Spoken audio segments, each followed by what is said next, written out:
তাহলে আমরা আজকে কত অধ্যায় থেকে পড়াটা শিখব? চতুর্থ অধ্যায়। নাম কি? এখান থেকে আমরা কত নম্বর শ্লোক শিখব? 11 নম্বর শ্লোক কে বলেছেন? শ্রী ভগবান বলেছেন। আমরা শব্দগুলো জেনে নিই। ইয়থা মাম প্রপদ্যন্তে তান তথা এব ভজামি অহম মম বর্তা মনুবর্তান্তে মনুষ্য পার্থ সর্বস্ব।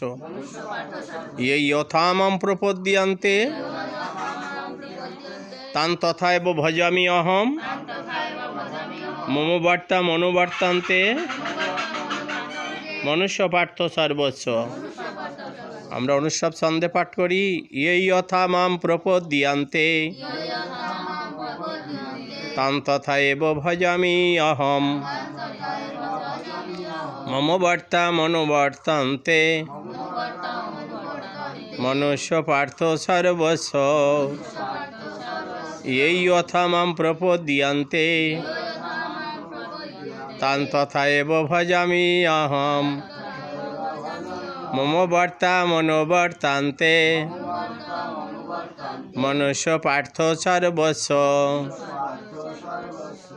শ্রী ভগবান বললেন, যে যেভাবে আমার ভজনা করে আমি তাকে সেইভাবেই তুষ্ট করি। হে পার্থ, মানবগণ নিঃসাধনার সাহায্যে আমারই পথের অনুসন্ধান করে। হ্যাঁ, ইয়থা মাম।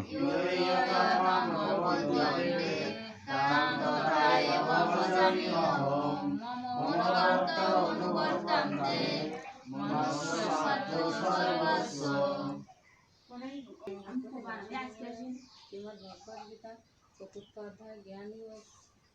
শ্রী ভগবান বাচক 11 নম্বর শ্লোক। ইয়থা মাম প্রপদ্যন্তে তাং তথা এব ভজামি অহম মম বর্ত অনুবর্তান্তে মনুষ্য পার্থ সর্বস্ব।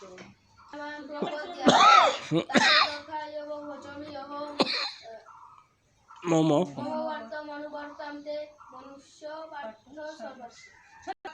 ওম তৎসৎ ওম তৎসৎ। ওম নমো ভগবতে বাসুদেবায়।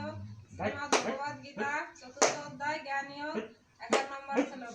শ্রী ভগবান বলেছেন, ইয়থা মাম প্রপদ্যন্তে তাং তথা এব ভজামি অহম মম বর্ত অনুবর্তন্তে মনুষ্য পার্থ সর্বস্ব। শ্রী ভগবান শ্রীমদ্ভগবদ্গীতা চতুর্থ অধ্যায় জ্ঞান শ্রী ভগবান বসু।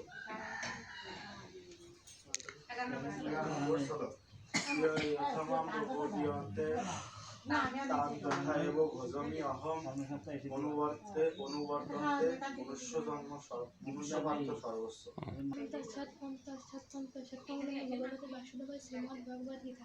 শ্রীমদ্ভগবদ্গীতা চতুর্থ অধ্যায় জ্ঞান যোগ 11 নম্বর শ্লোক। শ্রী ভগবান ইয়থা মাম প্রপদ্যন্তে তাং তথা এব ভজামি অহম মম বর্তা অনুবর্তান্তে মনুষ্য পার্থ সর্বস্ব। শ্রীমদ্ভগবদ্গীতা চতুর্থ অধ্যায় জ্ঞান যোগ শ্রী ভগবান বলেছেন, ইয়থা মাম প্রপদ্যন্তে তাং তথা এব ভজামি অহম মম বর্তান্তে অনুবর্তান্তে মনুষ্য পার্থ সর্বস্ব। শ্রীমদ্ভগবদ্গীতা চতুর্থ অধ্যায় 11 নম্বর শ্লোক। ইয়থা মাম প্রপদ্যন্তে তাং তথা এব ভজামি অহম মম বর্তা অনুবর্তান্তে মনুষ্য পার্থ সর্বস্ব। ইয়থা মাম প্রপদ্যন্তে তাং তথা এব ভজামি অহম মম বর্ত অনুবর্তান্তে মনুষ্য পার্থ সর্বস্ব। হে অর্জুন, আমাকে